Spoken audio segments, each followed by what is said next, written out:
Hey friends, I am back today in my natural habitat. I tried to record yesterday in my study on like a desk chair and it was a bit sterile. Just wasn't vibing it. I think my cozy cabin is where the best ideas flow through me. Yeah, and I'm really excited to share today. So I mentioned in the other episode that I was doing a birth chart reading and really enjoyed that. I had that session today. I connected with her yesterday, so definitely learned like a lot that I didn't expect, and so I want to talk to you about that today. And just like if anyone's on the fence or wanting to like do more discovery on their own, I will share like what was valuable and what wasn't valuable about the experience, or like what is still kind of overwhelming me. And then I want to talk about, which kind of ties into the birth chart reading, like ambition versus passion. And I think my focus for the birth chart reading, I think you can go a lot of different ways and like have different priorities, was really in understanding like my career. And so I think that really ties into that, and I have some reflections on kind of where I'm at now as I go into 30 and like recognizing where my strengths are and like not having shame on the things that just bring me joy. And then third, I don't know if we'll get to it, depends how much I yap on the first two, but just on like performative people on LinkedIn and how much I have grown to hate LinkedIn is the topic for today. So I also want to give a moment to my vintage t-shirt, which cost $2 from my local thrift shop.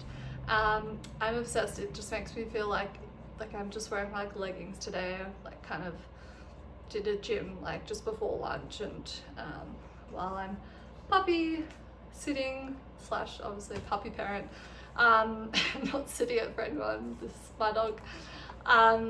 Yeah, I feel like it's hard to get moments alone, and my partner and I have been tag teaming with meetings and things and work and minimizing our time. Yeah, I guess doing other things other than the gym.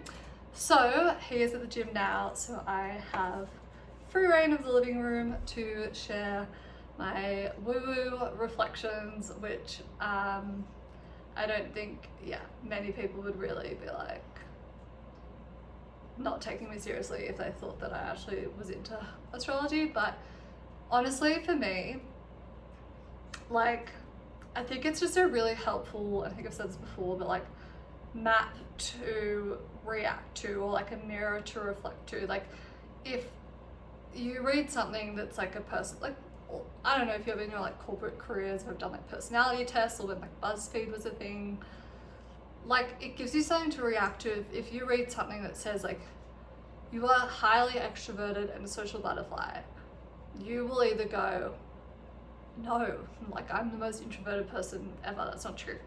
Or you might be like, that is 1000% true, I'm like the most social gregarious person that I know.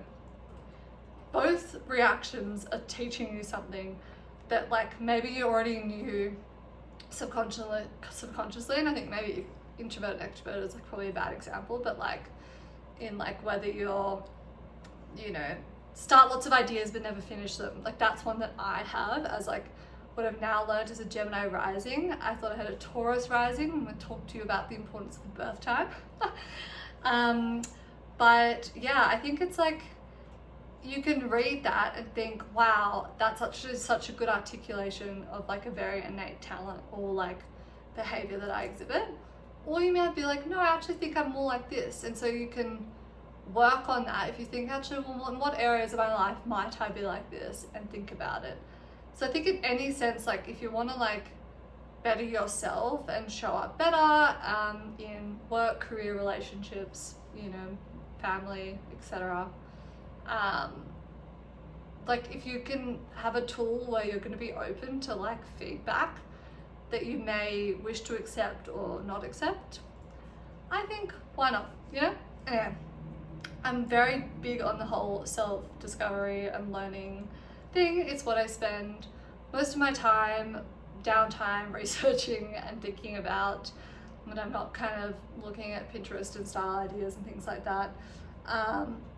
And this kind of, I guess, brings me into a little bit of like the second point of today, which I'll get into, which is just around like the idea that, you know, what you find as downtime like is actually very telling, and you should pay attention to the activities that you consider downtime and like what they might tell you about your innate strengths, interests, and like potentially there's a path where that could make meaningful financial income for you or not, you know, but why, like what is the, you know, I guess the risk intake, you know, what have you got to lose? Maybe you don't have a lot to lose, and that's what I want to get into, and like serious, you know, careers versus kind of things off the beaten path, and you know, just like diminishing things that we're really good at because they're not deemed as like super valuable or like serious. And yeah, that is a lot of, I guess, the theme of my chart and my reading, which is interesting but also like quite challenging. I mean, there's a lot of information, so I'm still sifting through it. I only finished it like a couple hours ago and then I went straight into a work meeting. But my whole chart is like a story of like two polarities, and I feel like that feels very true to my lived experience of like I've never been able to fit myself squarely into a box, and I've always been searching for a different framework, a different, you know, type of like categorization of like personalities, and just like even in horoscopes and like astrology, like I don't fit anywhere perfectly, and I think that's always been something that has caused a lot of like self-doubt and like caused me to try on a lot of different identities, which I've now found out is actually very much due to the strong Gemini and then Aries placements that I have in my chart.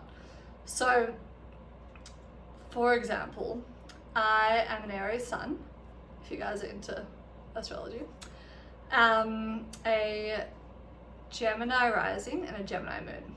So as an Aries sun, that's what like I feel like everyone, like for a sun, is kind of like the first thing that you learn about. And I was like very much like self-identified as an Aries, like because my inner self feels very driven, motivated, like, and this is like a lot of the things that she said in the reading, like I have a lot of cardinal initiator energy in my chart, and it's just not just through Aries but through some of the other placements and things like that, like the big planets placements in the astrology zodiac, the 12 houses. And so I have always really resonated with that, and all of these things. So like my sun, I think it's like my Mercury, my Mars, and my Saturn, are all in the 10th house. So I have a very, very public facing, career oriented, like, wait, no, I've got that wrong.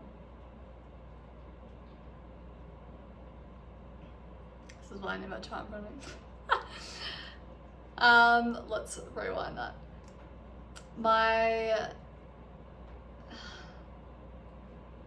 How is that possible?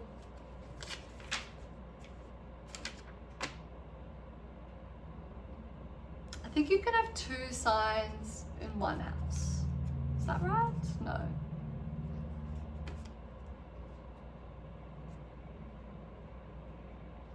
Yes, okay, I've got it. The sun that you think of, wait, this is really gonna annoy me. Yeah, I'm gonna have to work out a way that I can Google this. Get my laptop. Yeah, I have got my birth chart up. And I think I was right, but I'm just like, I don't think I know how to explain this properly. So, is it like a random line? Maybe that's just like, okay.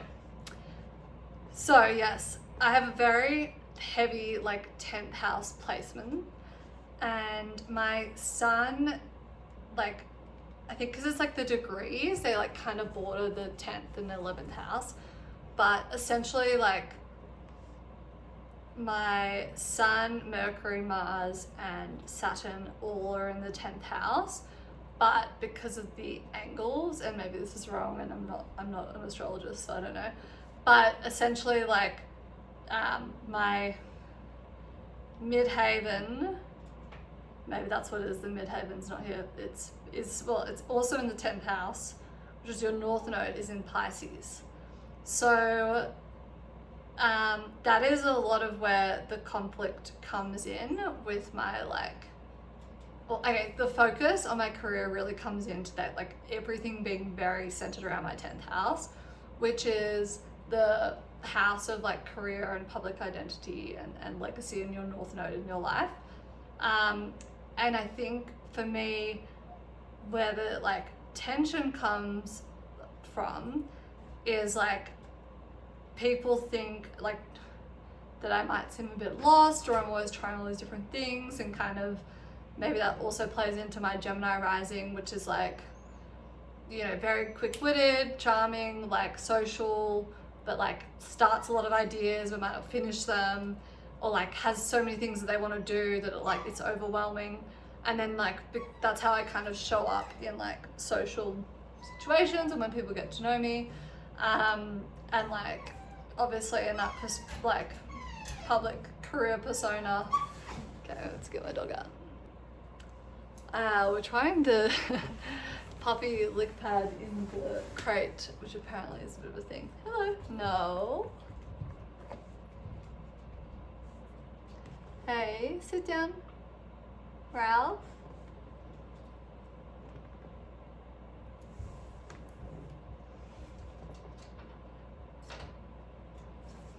Let's see how this goes. So he used to take him half an hour and then 20 minutes, and that was 10. It's getting concerning how fast you can eat.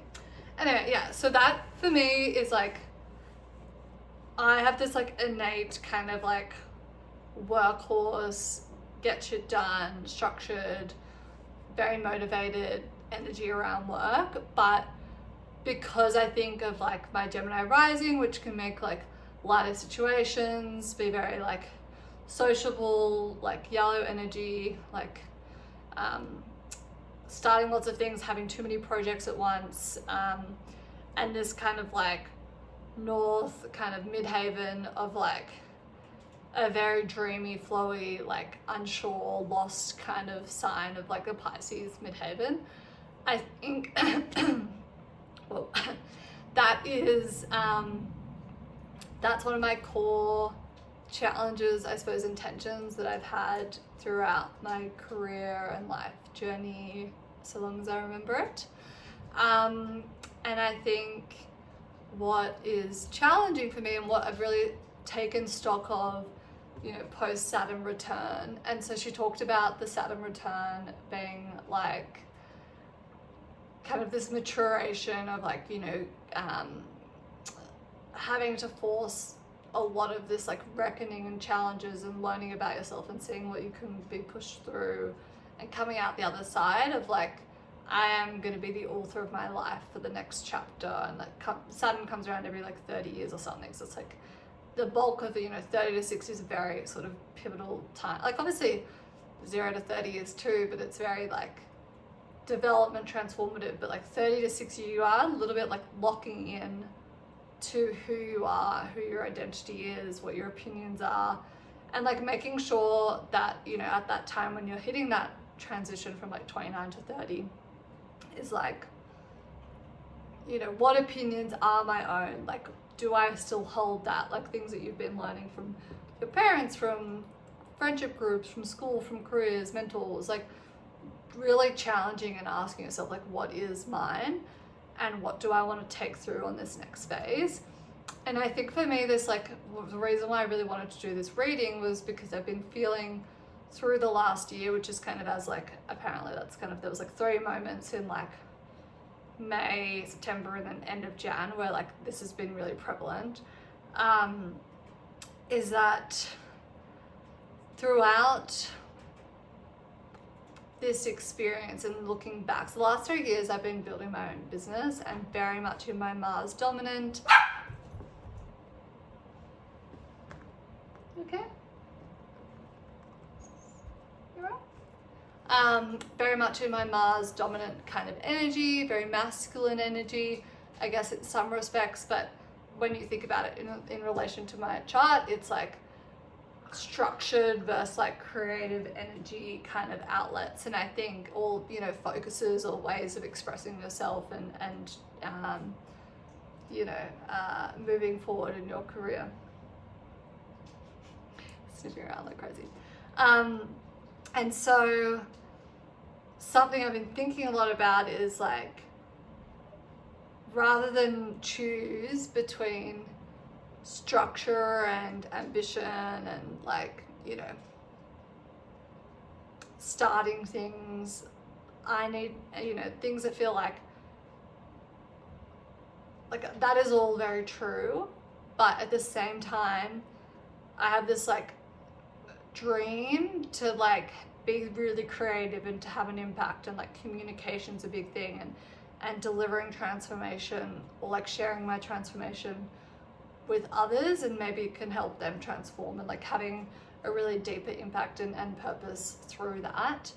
And so I think it was good to sort of hear about, and I don't know if like anyone else has this, or they've got maybe some more Gemini in them, or just like some conflicting statements. If you've ever like read about, not statements, but like placements, you know, if you've read, you have a very grounding energy, but you also might have like quite a quick-witted one, right? And like, or like you've Aries and Taurus, like I think it's helpful to think about like how there are different like sides of you and like different things that you can hold together that actually make you like what is so unique.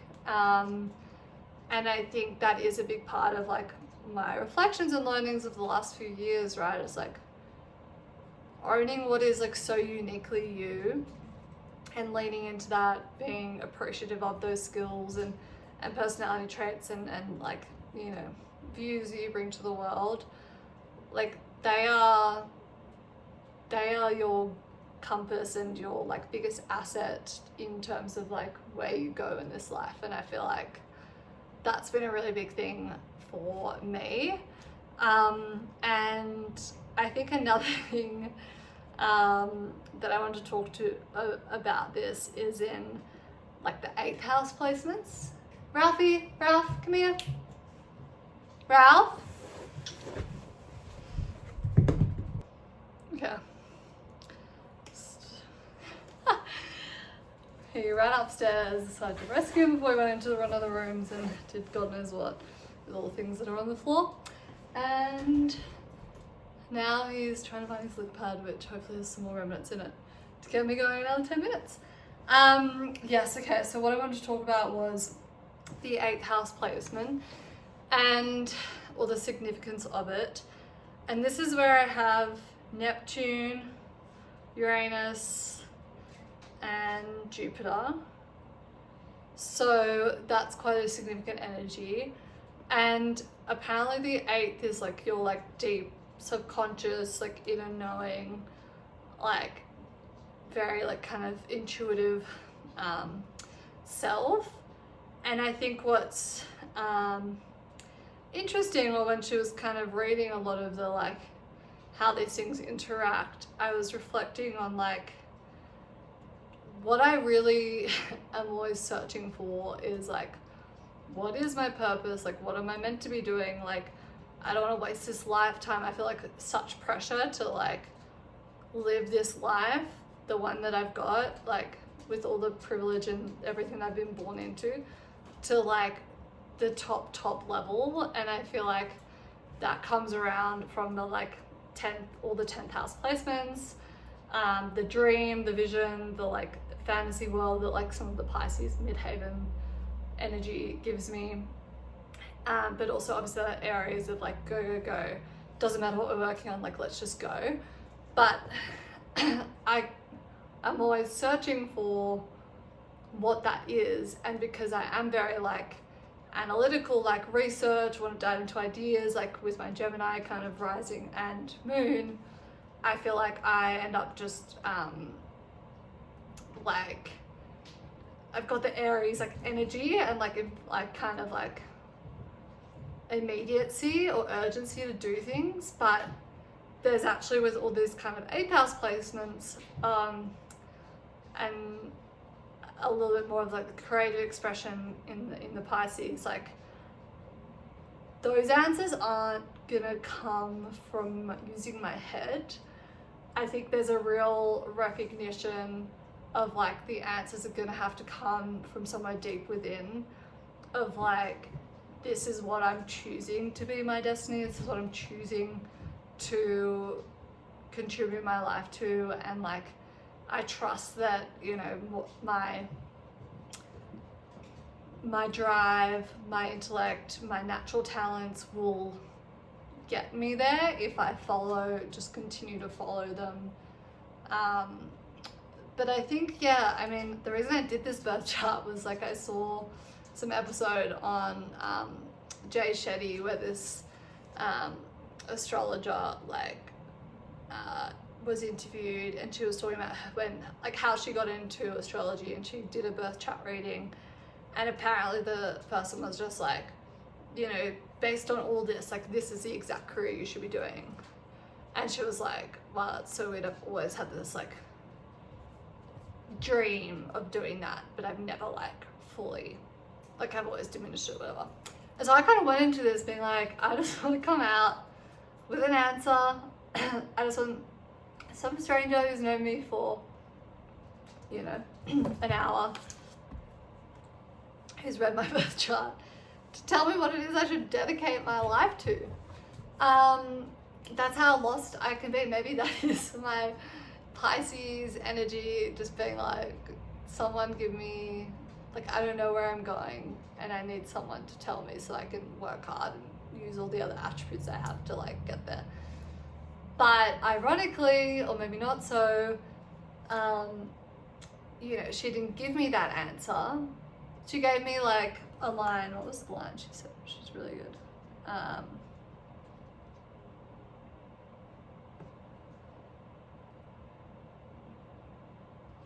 My nature is inherently initiating and leading, and potentially my calling and purpose in this life is to facilitate some sort of transformation with people and with myself. But the knowing of like what and how is going to come from like deep within. It's not going to come from someone telling me, or me like intellectualizing it to the degree where I'm like, there's no other way that this could fail, you know, because we don't know, like when are we ever gonna know? And I think, Ralphie, come here. Ralphie, come here. Hey, Ralph. What's wrong? What's wrong? Sit down. Chill time. Good boy. Good boy.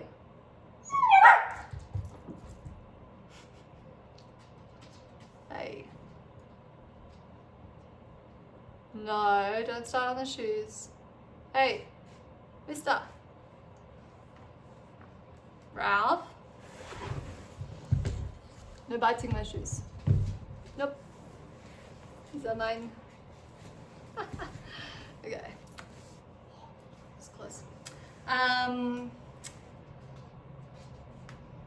Yeah, and to own my polarity, to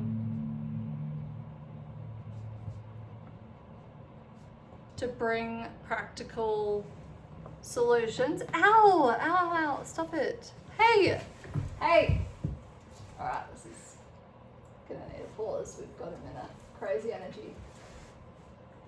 Hey, Rafi, no more biting me. Stop it, stop it. Okay, 1 second. The Muse wants energy and attention. He has energy and he wants attention. I've given him a toy, so hopefully that works.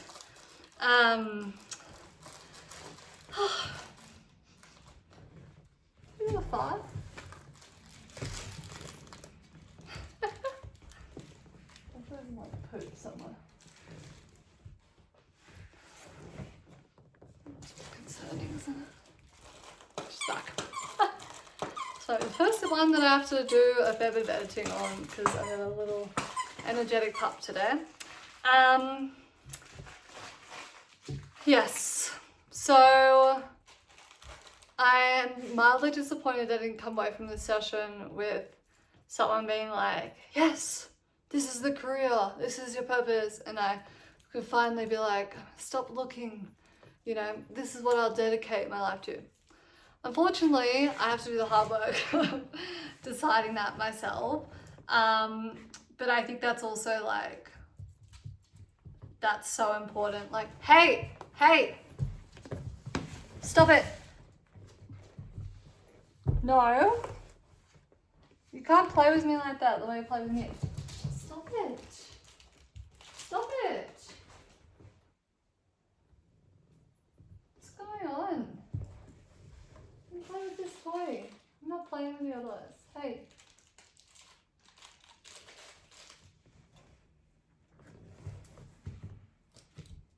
I'm scared for my ankles at this point. Stop it. No. Oh my god. Okay, I don't think I have much long left because you're gonna hear my dog going crazy in the background. Crate training has moments of joy and moments like this. I've just fed him dinner and it's like witching hour or something. No, no, no. Okay. Anyway, so that is my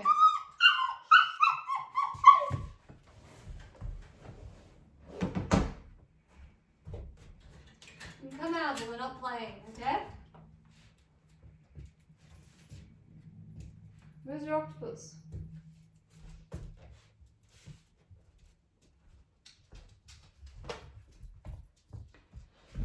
Dear, take my feet. Stop it. I don't know what else to do with you.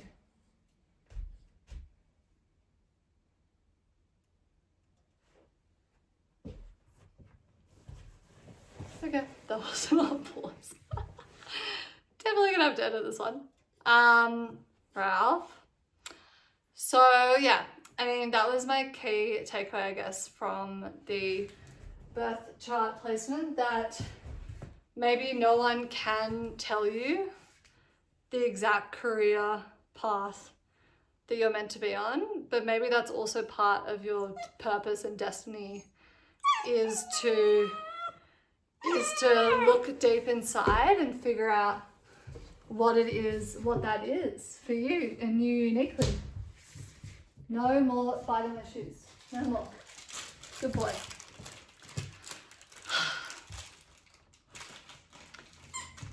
And that's part of the joy and the journey. Stop it. What's going on, Ralph? It's not a game.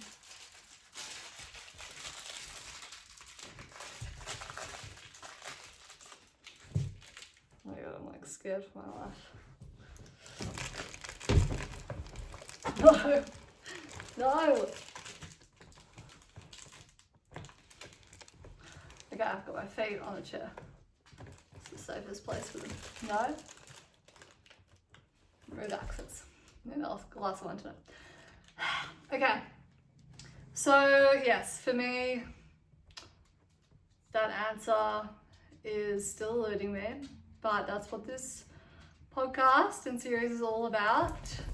Figuring it out as I go and trying to own the fact that there's no external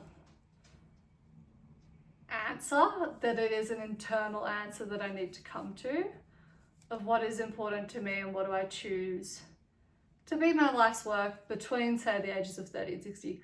Granted, you could have moments that things make it for you, you know, you make it within that. So crazy. But a lot of people have their successes after 60, and that's great. But yeah, I think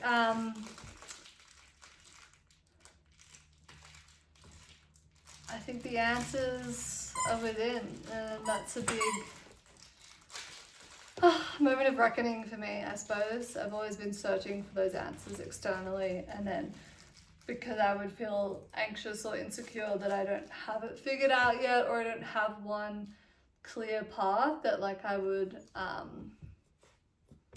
that I was behind, or that I might miss my opportunity, or that I might not fulfill my potential because get there. Feet are off bounds. Nope. Nope. Nope. Hey, the duck is there. The duck. The duck.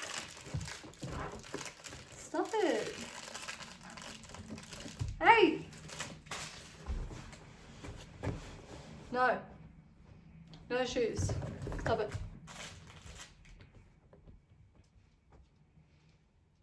Sit.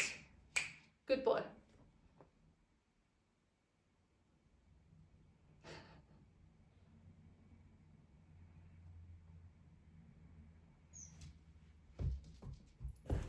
Oh. Again, this episode's just going down a bad direction of every time I have a good thought, I get interrupted and I can't remember where I was. Ralphie! Such is case in point. No, no, come here, come here. Bring me a toy. Come on, come on. Ralph, Ralph. Stop biting that. Stop biting that. He's really not happy with me. He's a bit overstimulated today. Anyway, so LinkedIn influencer thing is gonna have to wait till tomorrow. I don't know if I'm capable of it. Good boy. He just laid down, so maybe not. Yes. Okay. Figuring it out. Life's journey. You name it. But maybe that's exciting. Maybe it's exciting that I'll get to a point where I have in tuned with myself so much, like gotten in touch or meditated, and like I think for me it's like walking, thinking, like journaling, doing this, and seeing where and how ideas come to me, and just putting it out there and see if it resonates with anyone, if it's helpful, and maybe that'll make me like want to continue, I guess, doing it. But I definitely feel like I have a newfound appreciation for like the things that I would do in my downtime, being like analyzing my personality, like doing personality quizzes, analyzing my feminine archetype, trying to understand like how my different strengths and skills might translate into career paths, and like what I should be doing, and maybe what, you know, is good natured for me. And yeah, I definitely find that like I have a newfound appreciation for those natural interests. Like I, for so long, had like blocked, and I still need to do it, but like my TikTok, I have like a time limit of 1 hour, and I say that every day now. But I'm like researching, I'm like learning things, and like, is that a bad thing? Like, so what and maybe that's how I get a bit of the news, and I fact check it a bit after, like obviously, because you can't trust all the news on TikTok, but you can't trust the news everywhere, I guess, these days. So yeah, like there's nothing wrong with that. I feel like I, for so long, have been like, oh, I don't read the news, I'm not passionate about like, you know, the stock market. Like I'm interested, and like when things come up, I might dabble in them, but like I don't find that it's the thing that like ignites a fire under me, and I can't rest until, you know, or like doesn't feel like rest. I mean, yeah, it doesn't feel like work because it is rest. And I think that's my big takeaway, and kind of like recognizing, I guess, some of the strengths in that chart, but also just reflecting on, you know, what is like, if you are ambitious, like, what does that mean to you? And it's good to be ambitious, but is your ambition like being clouded by doing things that are deemed prestigious or smart, you know, in society? And, you know, things like, for me, like having like style boards, like sharing links on TikTok that I find interesting, like doing this, like might not quote unquote, you know, be a sort of like a pathway to being like a CEO or a founder of like a, you know, Fortune 500 company.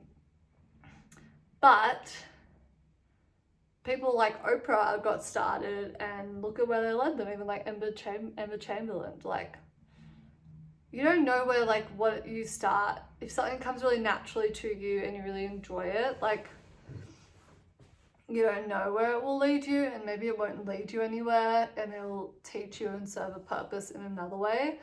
And I feel like that happened to me. Like, I created during COVID, like in 21, a podcast around like mental health and mental health conversations, and it was, I think I've talked about it before, but at a time where I was going through a lot of challenges around my body and my weight, and I think it was really cathartic to have those conversations and to put it out there, because I didn't have a means to like tell all the people in my life like what I was going through. And like since then I've become a lot more emotionally in tuned and like aware and comfortable speaking about it publicly, which is funny because I think my moon's my first house, which apparently like wear your emotions on your sleeve, but I wasn't ever really able to talk about them very well.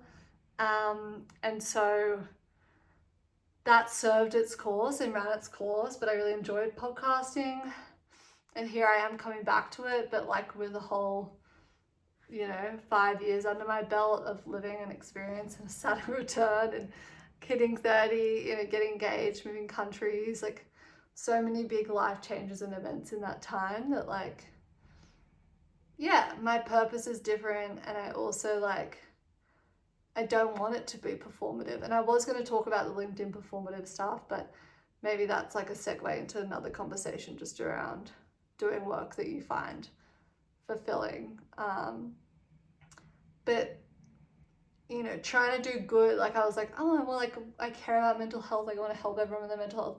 Like when you go down that pathway of reasoning, like, oh, this is something I care about and like it should exist, and here's like, I'm going to create this business around it. Like that's not like a self-sustaining passion. Like it's kind of like, I'm trying to solve this problem, and like I just kind of got over it after a while. I was like, it's kind of solved for me and I don't feel any more need to do this and where this is going to grow.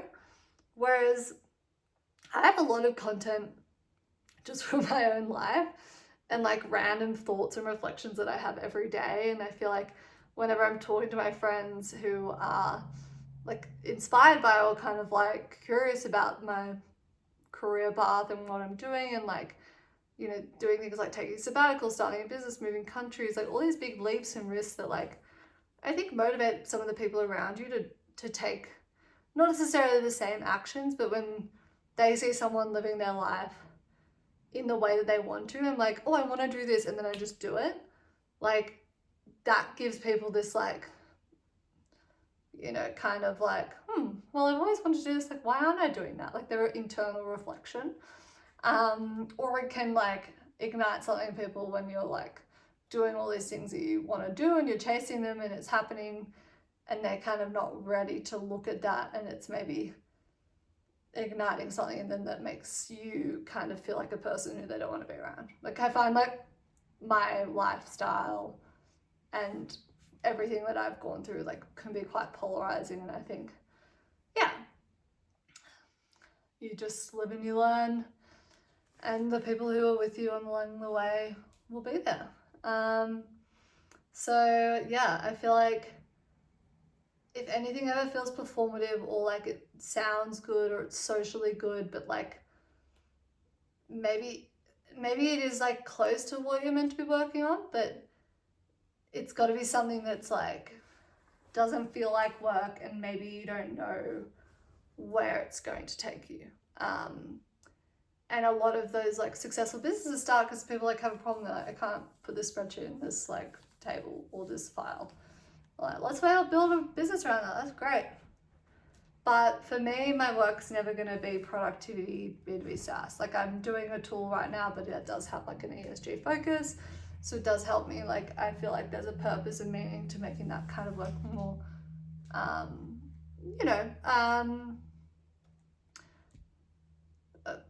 that work more efficient, or like, improving that kind of access to that kind of information. Like I do think that's something that I still really enjoy, but to the same extent where every day I sit down for half an hour, now 40 minutes, and this is only just me sharing the reflections. Like there's like a few more hours of like probably like half my day of thinking about all this stuff, including the time I spent last night trying to go to sleep until 3 a.m. when my mind was just churning with all these different random thoughts. Because yesterday I realized that I was a Gemini rising when I thought I was a Taurus rising, because I'm on the cusp. I'm in the middle of a transition, and I feel like I thought the Taurus was like, is that right? Like maybe that, like some people do think like they don't know me straight up, but when I read about the Gemini rising, I was like, this is 100% me. And I feel even more called to like, okay, share my experience and to like share what it's like for, figuring it out as I go on this life journey. Because I feel like it's a difficult time where there's a lot of, I suppose, challenges and a lot of decisions you want to make on what happens next. So all I'll say on LinkedIn is I really don't enjoy that platform anymore, and I'm very happy to be going into a side work or whatever this is that doesn't promote on LinkedIn, because I think my whole feed is just these people who are like, I don't know, just trying to sell you something and being so fake about their real experiences to sell you that thing. And you can just see right through it. And I don't want to buy into that. I don't want to like flaunt all this stuff that's not real. Which is why I wasn't very good at B2B SaaS marketing. Because I found it really performative and dull. Okay, this one is way too long, but I did have several interludes of pauses. My dog is now beautifully napping. Okay, Sarah. Anyway, I will see you tomorrow. Thanks for being on this journey with me, and I hope you have a good day.